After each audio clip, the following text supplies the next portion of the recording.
चैतन्य चैतन्य चैतन्य चैतन्य स्वभावी भगवान आत्मा अनादि अनंत शुद्ध चैतन्य मात्र है। ज्ञान मात्र है।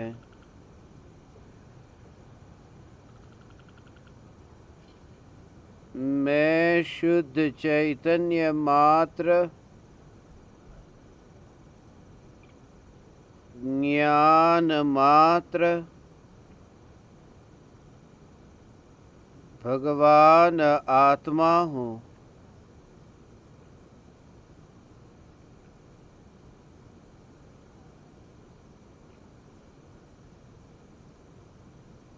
त्रिकाल शुद्ध चैतन्य परमात्मा हूँ। निज चैतन्य परमात्मा के पड़ोस में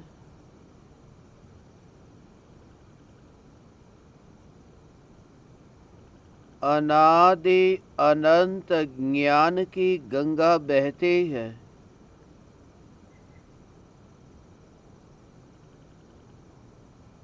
ज्ञान की गोदावरी बहती है।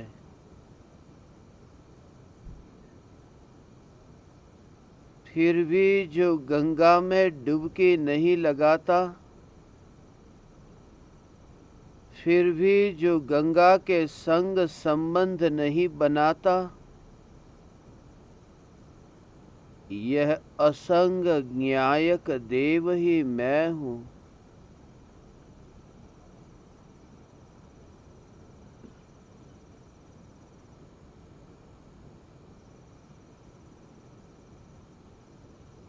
सद्गुरु देव तो अत्यंत दूर,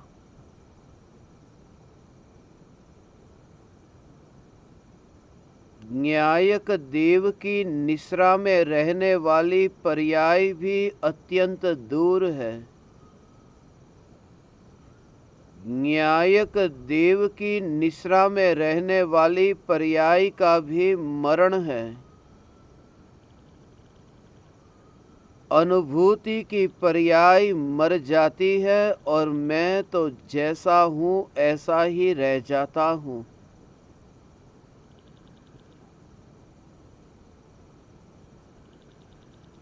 तरंग उछलती रहती है, प्रवाह बहता रहता है, ज्योति डोलती रहती है,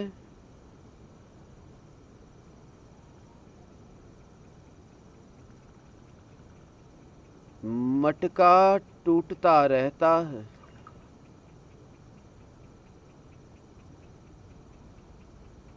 पर्याय निरंतर परिणमनशील है।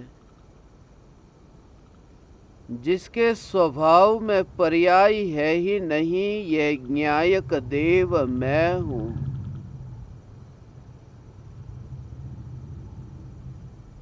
मैं अनंत वैभवशाली ज्ञायक देव हूँ, जिसके वैभव को देखकर अनंत पर्याय तृप्त होते हैं।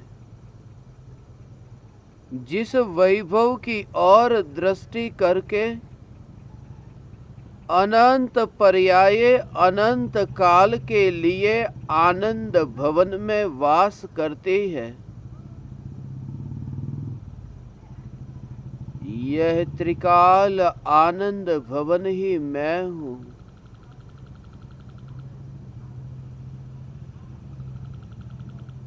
जो पर्याय को भी अपने भीतर आने का न्योता न देता हो,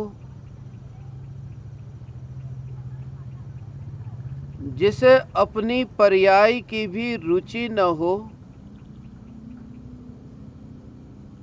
पलटते संसार की रुचि तो दूर, पलटते चैतन्य परिणाम में भी जिनकी रुचि नहीं और ध्रुवता की और दृष्टि, ये ध्रुव ज्ञायक देव ही मैं हूं।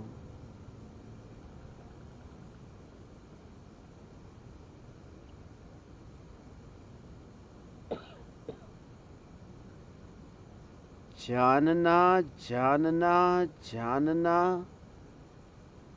यह जो सहज परिणमन हो रहा है,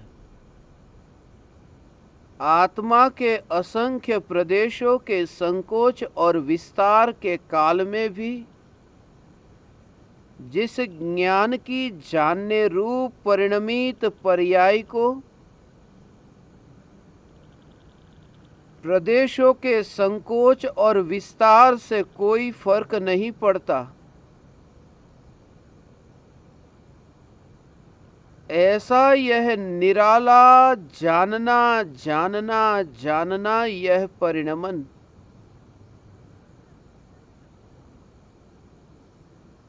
उस परिणमन में न डूबने वाला, उस परिणमन में न बहने वाला, उस परिणमन में न तड़पने वाला, उस परिणमन में न मरने वाला,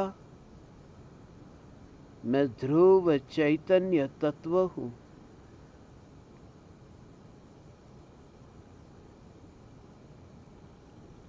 साधारण व्यक्ति की बात मानूं या न मानूं,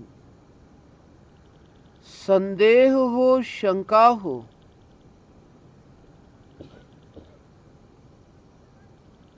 एक तीर्थंकर नहीं अनंत तीर्थंकर परमात्माओं पर शंका,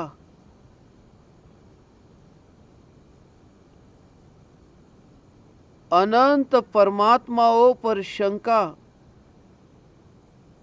अनंत परमात्माओं को झूठा ठहराना और स्वयं को सच्चा, इतना बड़ा अपराध अनादि से हुआ। अनंत परमात्माओं ने ये कहा कि तू ही परमात्मा है, और मैंने मना किया और कहा कि मैं देह हूं। अनंत परमात्माओं का अपमान किया, अनंत परमात्माओं की वाणी का घात किया, अनंत परमात्माओं पर संदेह किया,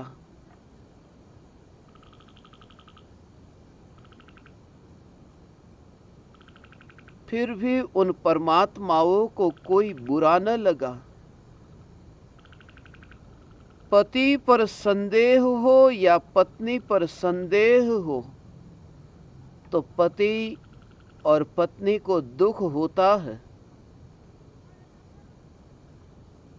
अनंत तीर्थंकर परमात्माओं पर संदेह किया, फिर भी परमात्मा दुखी न हुए,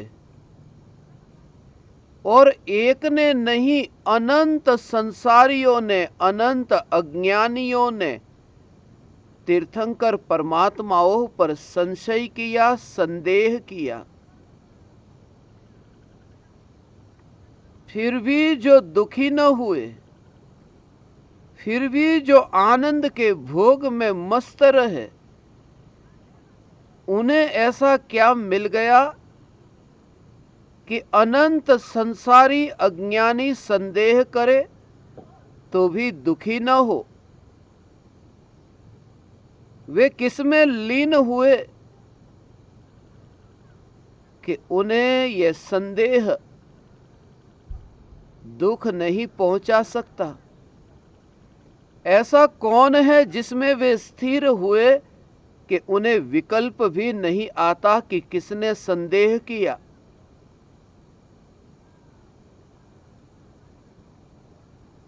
अनंत संसारी संदेह करे, फिर भी जो अतीन्द्रिय अनंत आनंद का भोग करे, और जिसमें लीन होकर अतीन्द्रिय आनंद का भोग करे, यह ध्रुव ज्ञायक देव ही मैं हूं। यह ध्रुव ज्ञायक देव ही मैं हूं। अनंत अनंत अनंत अज्ञानियों ने संदेह किया, परमात्मा पर संदेह किया, और कोई पराया पराये के प्रति संदेह नहीं। मेरी ही पर्याय ने मुझ पर संदेह किया, मेरी ही अवस्था ने मुझे स्वीकार न किया, मेरी पर्याय ने ही मुझसे मुंह मोड़कर रखा, मेरी ही पर्याय ने मुझसे नाता न जोड़ा, मेरी ही पर्याय मुझसे संतुष्ट न रही। और फिर भी जिसमें असंतुष्टि का विकल्प भी उत्पन्न न हुआ, और ये चैतन्य सत्ता सदैव स्थित, ये स्थित चैतन्य सत्ता ही मैं हूं। यह चैतन्य सत्ता ही मैं हूं। अपनी ही संतान अपनी मां पर शंका करे। एक संतान, एक पुत्र, एक पूत यदि कपूत हो तो आश्चर्य नहीं। दूसरा, तीसरा, चौथा, पांचवा सभी पुत्र कपूत्र हो और फिर भी मां को दुख न पहुंचे। अनंत पर्याये अनंत अवस्थाएं बीती और आत्मा में से जन्म लेने वाली अनंत अवस्थाओं ने पराये की ओर देखा, अपनी ओर न देखा। पराये के घर में वास करना गुलामी है, अपने घर में वास करने में स्वतंत्रता है। अपने घर में वास करने में स्वतंत्रता नहीं, स्वतंत्रता का भोग है।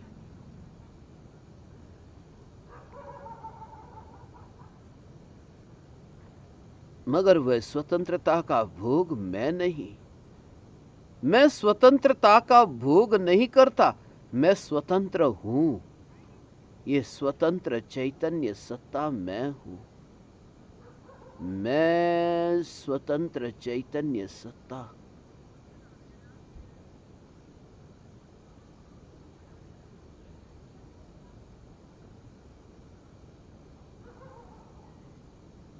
मांस पर, खून पर, हड्डी पर शंका न हुई।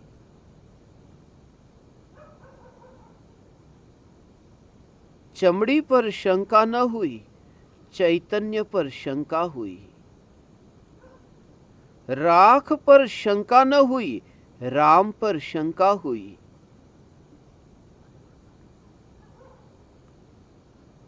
आदिनाथ पर शंका न हुई, अनादिनाथ पर शंका हुई।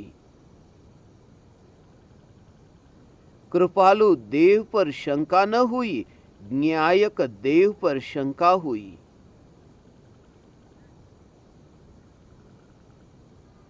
पराये पर शंका न हुई, अपने पर ही शंका हुई। और ये शंका करे फिर भी जो समाधान स्वरूप है, यह चैतन्य परमात्मा ही मैं हूं। यह चैतन्य परमात्मा ही मैं हूं।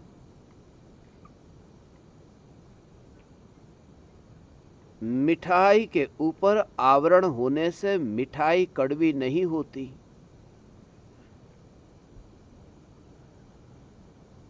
समाधान के ऊपर शंका का आवरण होने से समाधान शंकामय नहीं हो जाता, मैं स्वयं समाधान हूं।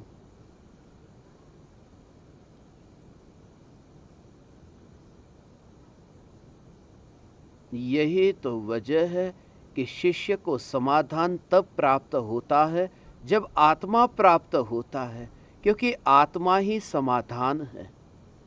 समाधान का दूसरा नाम आत्मा है, आत्मा का दूसरा नाम समाधान है। मैं चैतन्य परमात्मा, मैं अनंत गुणाधिपति ज्ञायक देव,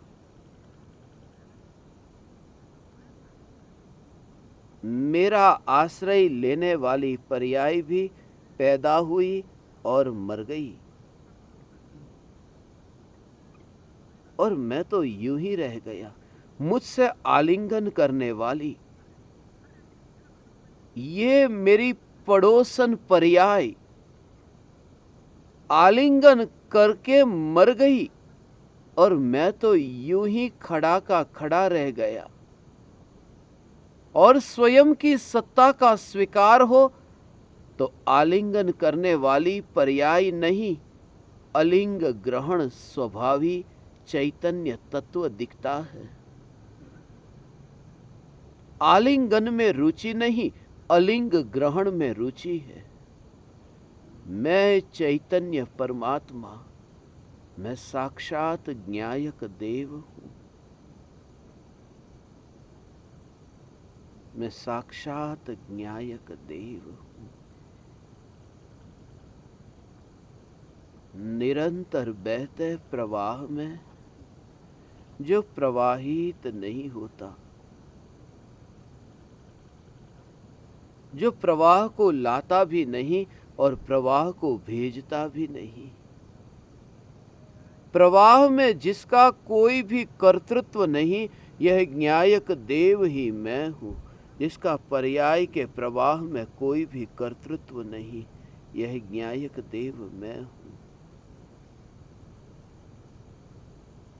त्रिकाल ध्रुव चैतन्य सत्ता मात्र ज्ञायक देव,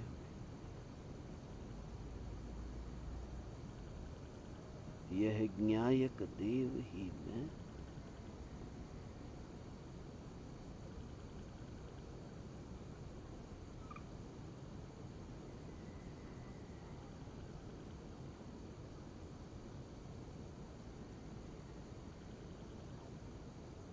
किसी के सहारे की जरूरत न पड़े, किसी की गुलामी की जरूरत न पड़े, किसी का इंतजार न करना पड़े, किसी की प्रतीक्षा न करनी पड़े। ऐसा जो ध्रुव ज्ञायक देव ध्यान की प्रतीक्षा नहीं करता, ऐसा ध्रुव ज्ञायक देव यह मैं हूं जो ध्यान की भी प्रतीक्षा नहीं करता। और मैं हूं इस स्वीकार में ही ध्यान घटित होता है। देह तो देह के स्थान पर रहता है, उससे मुझे क्या। ये देह मर जाए उससे मुझे क्या। ऐसे ही मुझ में लीन होने वाली ध्यान की पर्याय मर जाए, उससे मुझे क्या। मैं ज्ञायक देव हूं, मैं ज्ञायक देव हूं, मैं ज्ञायक देव हूं, मैं ज्ञायक देव हूं।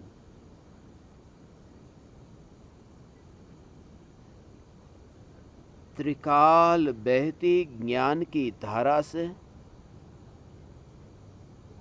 त्रिकाल ध्रुव चैतन्य की अखंडितता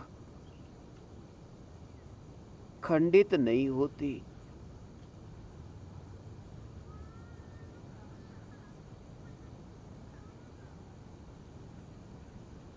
देह में आने से पहले, देह से बिछुड़ने के बाद चंद लम्हों का ही यह खेल है।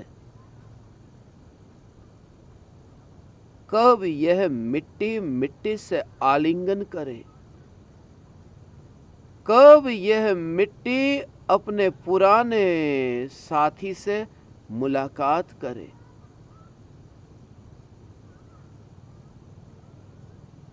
राख और राख का ढेर,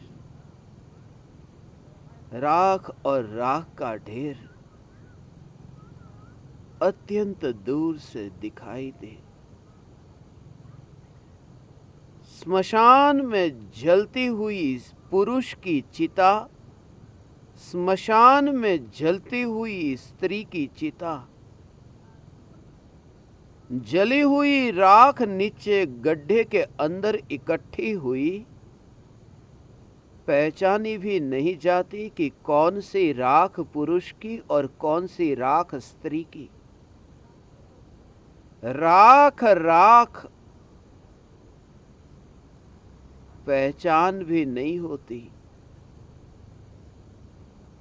वर्तमान में ही गृहस्थ की संगति में रहकर भी, स्त्री पुरुषों की संगति में रहकर भी राख राख में भेद न दिखे और देह में हूँ ही नहीं, देह में हूँ ही नहीं, उसे अपनी यात्रा करने दे, उसमें दखलगिरी न करे। उसे स्मशान जाना है तो जाने दे, पकड़ नहीं।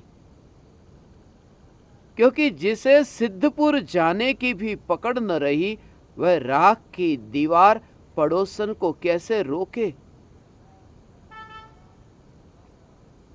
जो राख की दीवार को स्मशान जाते हुए रोकता नहीं और जो अपनी ही पर्याय को सिद्ध शिला पर भेजता नहीं, जो तटस्थ है, तटस्थ है। मैं तटस्थ हूं। तटस्थ का अर्थ ही यह है कि जो बहता नहीं है।